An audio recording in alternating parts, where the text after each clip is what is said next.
Strikes by two U.S. F-16 fighter jets on weapons and ammunition facilities in Syria on Friday are fueling fears that the Israel-Hamas conflict may spread in the Middle East.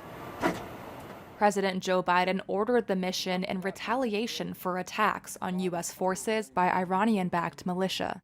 The Pentagon said the two facilities targeted near Abu Kamal, a Syrian town on the border with Iraq, were used by Iran's Revolutionary Guard Corps and militia groups.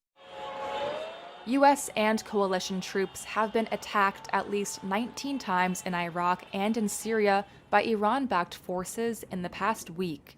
Let me say this before this council. U.S. Secretary of State Antony Blinken told the United Nations on Tuesday that Washington would act swiftly if the attacks by Iran's proxies continued. The United States does not seek conflict with Iran. We do not want this war to widen. But if Iran or its proxies attack U.S. personnel anywhere, make no mistake, we will defend our people, we will defend our security, swiftly and decisively. Hamas, Islamic Jihad, and Lebanon's Hezbollah are all backed by Tehran. Biden sent a rare message to Iran's supreme leader Ayatollah Ali Khamenei, warning against targeting U.S. personnel in the Middle East, the White House said on Thursday. Iran's foreign minister Hussein Amir Abdullahian followed up with this warning at the United Nations. I say frankly to the American statesmen who are now managing the genocide in Palestine that we do not welcome to expansion of the war in the region. But I warn, if the genocide in Gaza continues, they will not be spared from this fire. The United States has already sent warships and fighter aircraft to the region over the last 3 weeks. And on Thursday at the Pentagon, Brigadier General Patrick Ryder confirmed about 900 more U.S. troops are due there. While I won't talk specific deployment locations for these forces, I can confirm that they are not going to Israel, and that again, they are intended to support regional deterrence efforts and further bolster U.S. force protection capabilities.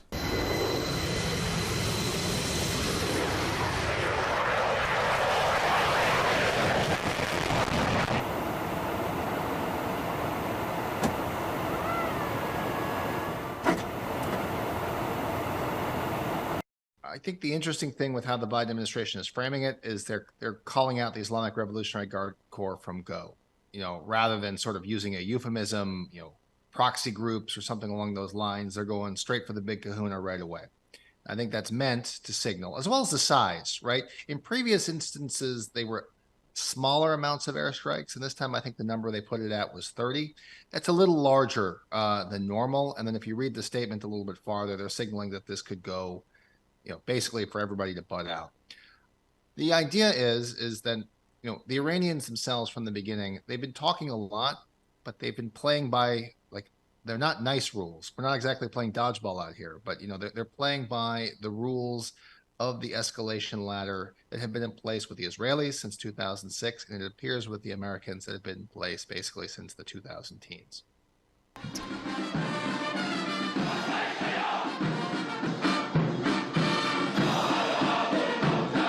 The concern is with horizontal escalation, i.e. that in response to the Israeli incursions, the airstrikes that are taking place, the Iranians have been telling everybody overtly and loudly that they will proliferate, they will escalate if necessary.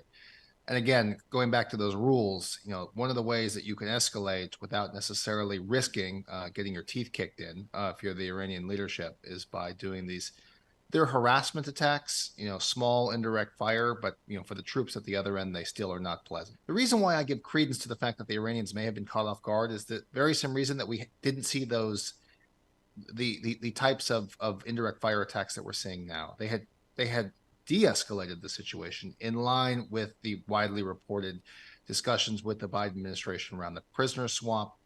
And I think the sort of handshake agreement between the two sides is, let's try and keep things at the status quo. Let's release hostages. And in exchange, the United States is essentially paying Iran with its own money for behavior that it likes. Obviously, fast forward after 10/7, and things have sort of gone sideways. I think the intention, particularly with the airstrikes, with the way that the Biden administration is signaling will stop if you stop, is that everybody wants to keep this from going sideways and would like to basically try and keep this contained to Gaza itself rather than a broader regional conflict.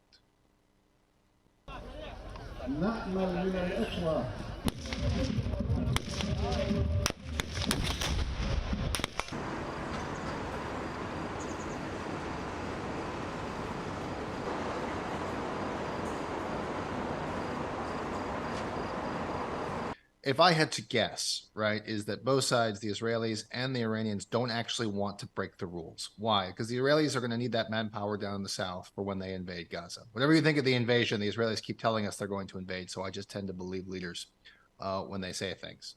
And there's 360,000 reservists. They're going to need a lot of them down south, and I don't think they want a two-front war.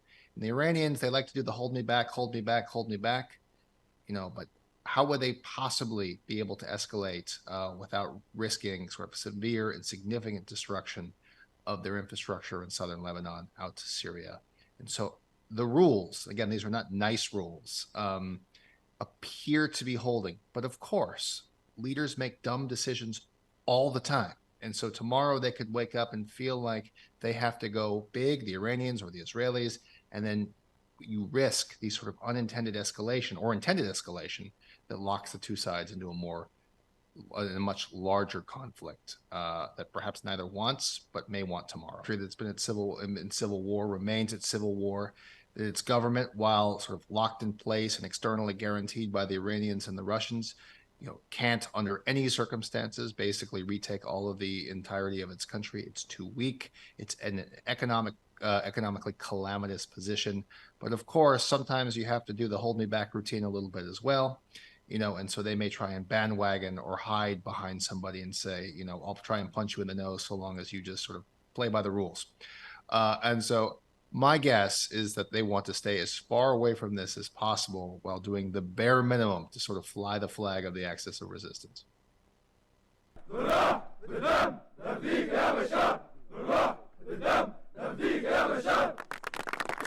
Central Command and the military are still evaluating the impact of those strikes.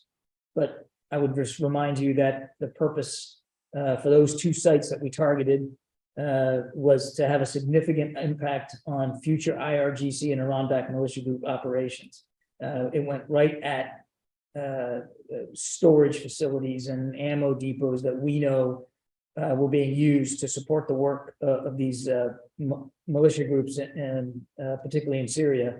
And the main goal is to disrupt that ability, also to deter and to prevent future attacks. We're not interested, as Secretary Austin said in his statement last night, in escalating this. Nobody's looking for a conflict with Iran. And I want to also be clear that this was, as the Secretary said, completely separate and distinct from what's going on between Israel and Hamas. The president has been crystal clear that he's going to act to protect U.S. personnel on the ground, and we continue to reserve the right to respond to any attacks at a time and a place of our choosing. We will not hesitate to take further actions in our own self-defense. During today's meeting, the president emphasized that both the United States and China need to manage competition in the relationship responsibly and maintain open lines of communication. He underscored that the United States and China must work together to address global challenges. In his view, this was a positive development and a good opportunity to keep the conversation going. Both sides have regularly acknowledged the importance of leader-level channels of communication to manage this most consequential of bilateral relationships. And as you know, the president has stated multiple times that he hopes to see President Xi in the near future. And then on your second question, just writ large across the scope of these meetings, we have absolutely raised our concerns about the unsafe intercept in the South China Sea. On the hostage situation, today the vice president and the second gentleman had a chance to meet with families of Americans that are still unaccounted for following October 7th terrorist attacks. During that meeting, the vice president and the second gentleman listened to the family's experience over the past several weeks, which has been, of course, been agonizing, and expressed their deep support. The Vice President conveyed to the families that there's no higher priority for her and the President than the safety of American citizens overseas, emphasizing that we're doing everything we can possible to bring them home and to secure their release. She also spoke to how we are working with partners in the Middle East to ensure that any country with influence over Hamas brings that influence to bear to help secure their release. Now, this all obviously remains at the forefront of all our diplomatic conversations, and it will remain at the forefront until we're able to bring these Americans back home with their families where they belong. Our efforts to support humanitarian assistance continue. There's 10 additional trucks got in today. That brings the total to 84, which obviously we're glad that 10 more trucks got in, but it's not at all going to meet the need, and we're continuing to press our partners for much more. We also understand that the UN would be able to access some fuel starting today. Again, that's a good thing, but that fuel's only anticipated to last for the next couple of days. So again, clearly not enough. We got to make sure that more fuel gets in, and we are working it very, very hard again with our partners on the ground. And so, at the same time, we're still also trying to support efforts to get safe passage for civilians out of Gaza. I don't have an update on that, but again, we are working that very hard.